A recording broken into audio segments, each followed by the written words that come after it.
Era 1975. A Gaúcha Gráfica Jornalística, que tinha 0 Hora na época, eles tinham um jornal vespertino, lançaram o jornal Hoje, que era para concorrer com Folha da Tarde. Aí, a partir disso, eu fiz um teste, entrei lá, e quando eu chego lá, eram pessoas muito diferentes, que eu não conhecia ainda, porque era a primeira vez que eu entrava numa redação de jornal, e tinha um cara lá no canto, assim, e que se aproximou de mim e disse, eu sou o Gilberto e tal, vi que também tu estuda na PUC, eu também estudo, mas estudo de manhã, mas eu já sou repórter, eu vim do Diário de Notícias, eu fazia esporte, que bom, que maravilha. E eu focona, assim, né, entrando com carteira de estagiária. E aí, a partir dali, teve uma aproximação, aquela coisa de química, assim. Aí, como ele também estudava na PUC, né, eu estudava de noite, ele de manhã, aí ele fazia teatro já, e eu estava participando da parte do quadro, a editoria de variedades do jornal, da área de cultura, que antes se chamava de editoria de frescuras, e ele estava ali naquela editoria já. E eu entrei pela geral e acabei chegando ali no Variedades, né? E aí foi bem legal, porque me ajudou muito, assim, logo no início, tipo, porque começou a cair show, teatro, música, só coisa bacana, né?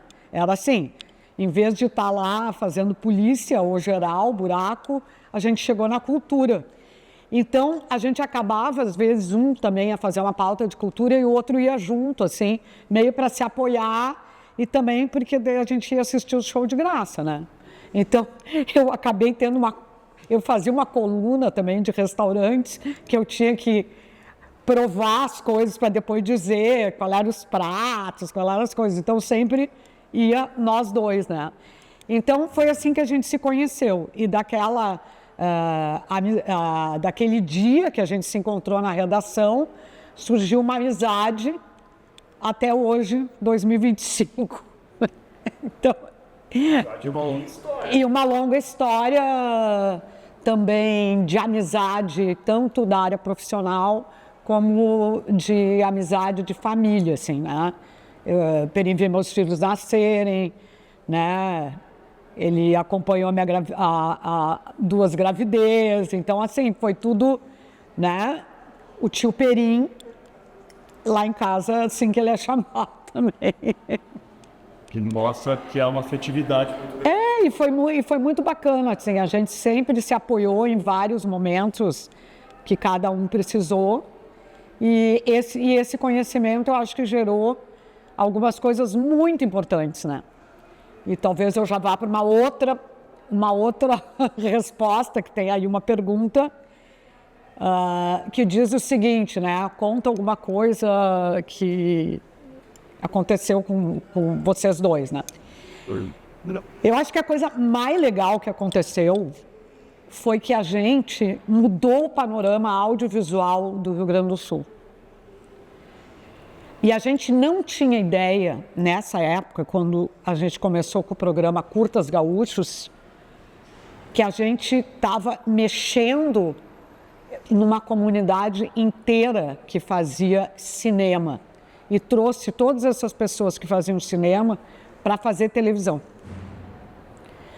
E eu acho que esse momento da criação dos Curtas Gaúchos, do projeto Histórias Curtas, do núcleo de especiais, que, vamos dizer assim, a gente chamaria essa porção toda aí desse entretenimento, né?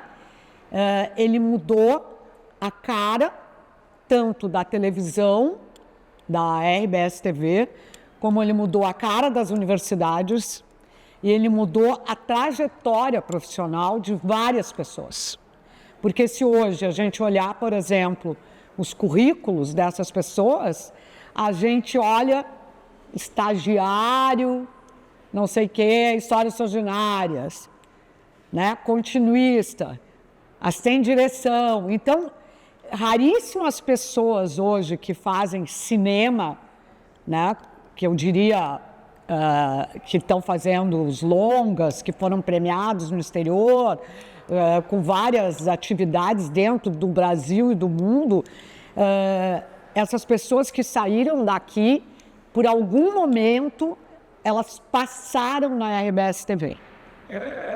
Né? Então, eu acho isso, esse momento que a gente conseguiu vivenciar junto, eu considero o momento mais importante.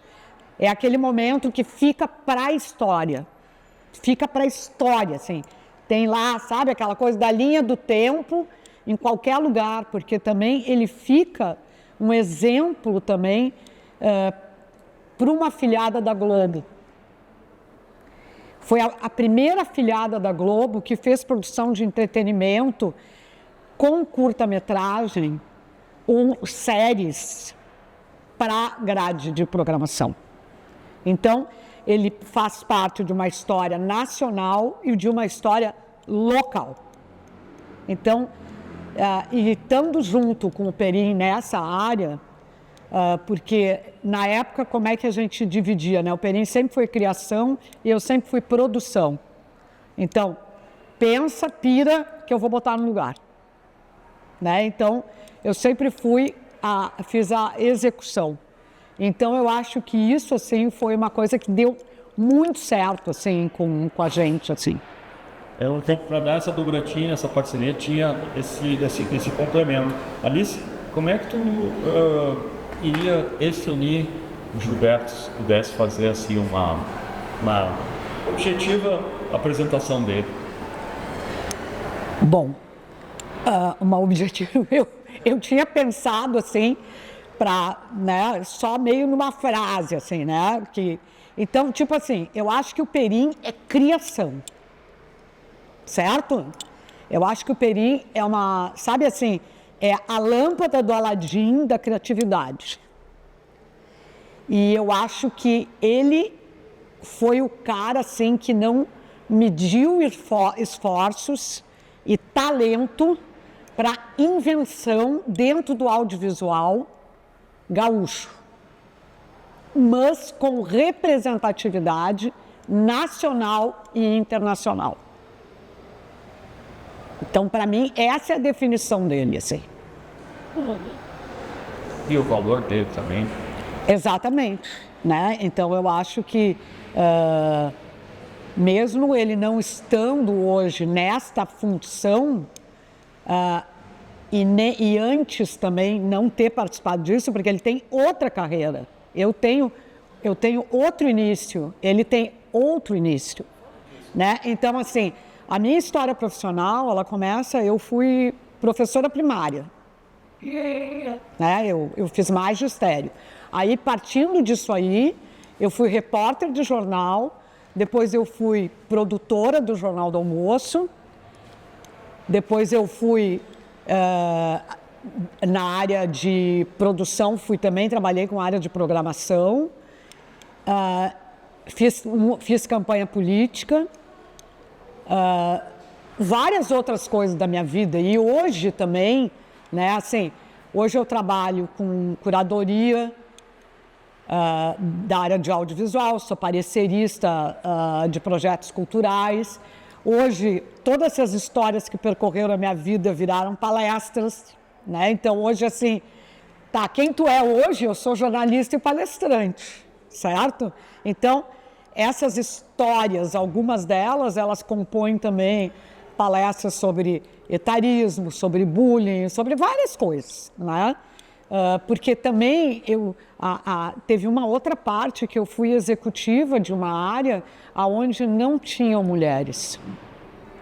Então, eu tive que botar o pé na porta em relação a isso, né? Então, era uma executiva que tinha, quando tinha uma mesa, era só ela de mulher.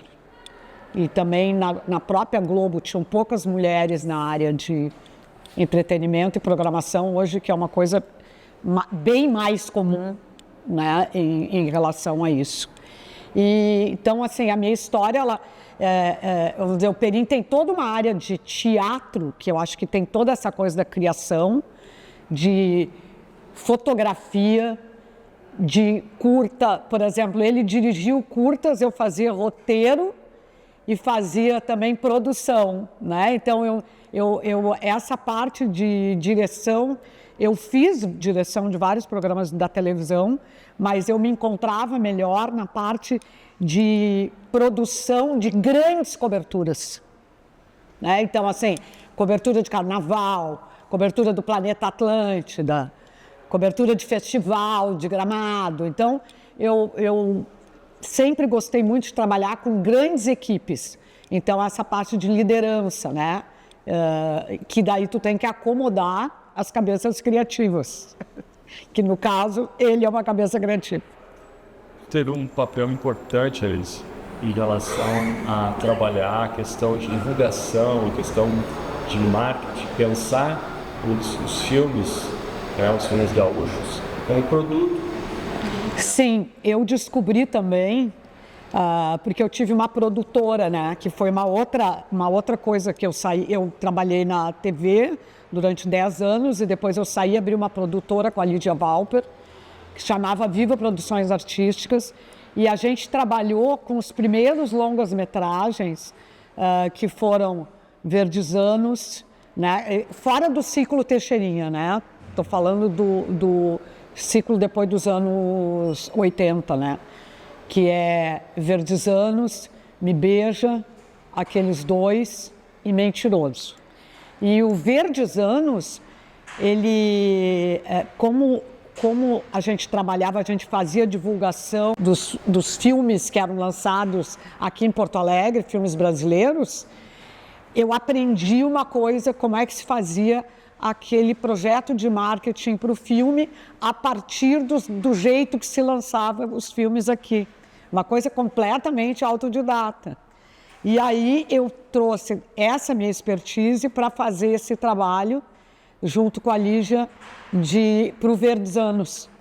E tem um livro sobre o Verdes Anos, onde a gente descobriu, a partir do livro, da pesquisa da historiadora, que fez, da Alice, que também tem meu nome, que a gente tinha feito o primeiro projeto de marketing de um filme gaúcho, com tudo que tinha direito, com press-book, matérias nos jornais de Rio e São Paulo, trailer, sabe, desse jeito.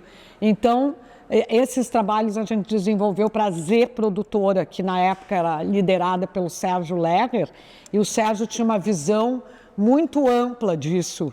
Assim, a gente tem que pegar esses filmes e fazer eles terem rentabilidade, e eles precisam ter, também as pessoas vão conhecer esses filmes.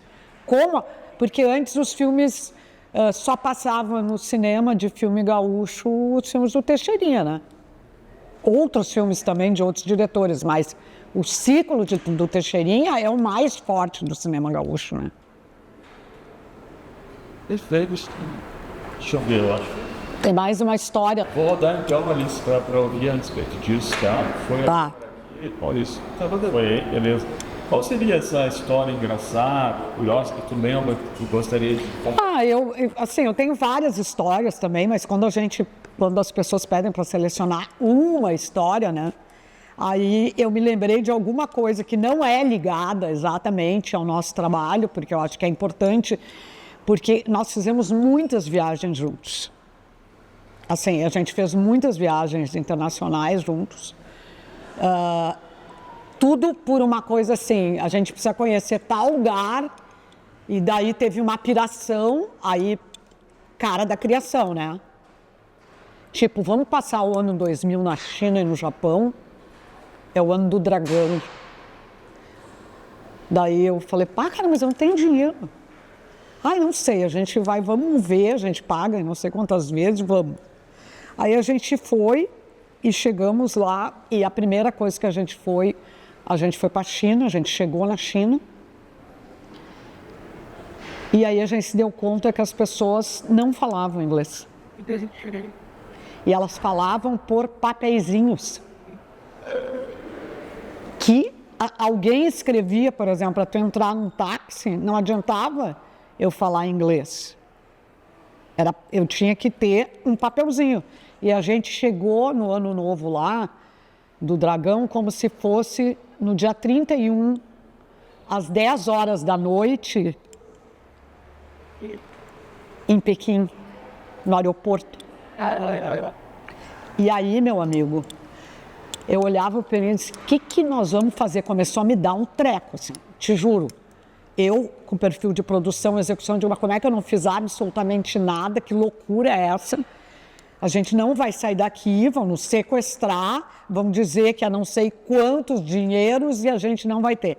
E aí ele falou assim, cara, me lembrei de um negócio. Os palhaços, eles têm uma linguagem própria, uma linguagem inventada. E eles fazem por gestos, por som, por movimentos e pelo corpo, e todo mundo entende o que eles falam. Tá, só faltava essa agora, né? E a gente ria muito, porque nós tínhamos viajado 36 horas, entendeu? Assim, ó, ele tinha vindo de Nova York, a gente se encontrou no aeroporto de Narita, em Tóquio. Eu tinha vindo de Porto Alegre, eu não encontrava ele, porque tinha, sabe assim, foi toda uma loucura, foi uma loucurama essa viagem. E ele estava tri bem-humorado. E daí ele começou com essa troça do palhaço, e daí eu... porque tu não conhece a linguagem, o gramelô dos palhaços. E aí é super legal.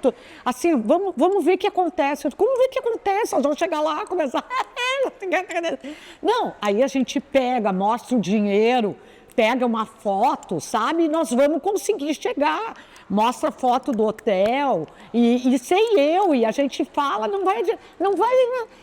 não vai entender nada, mas ele vai nos levar.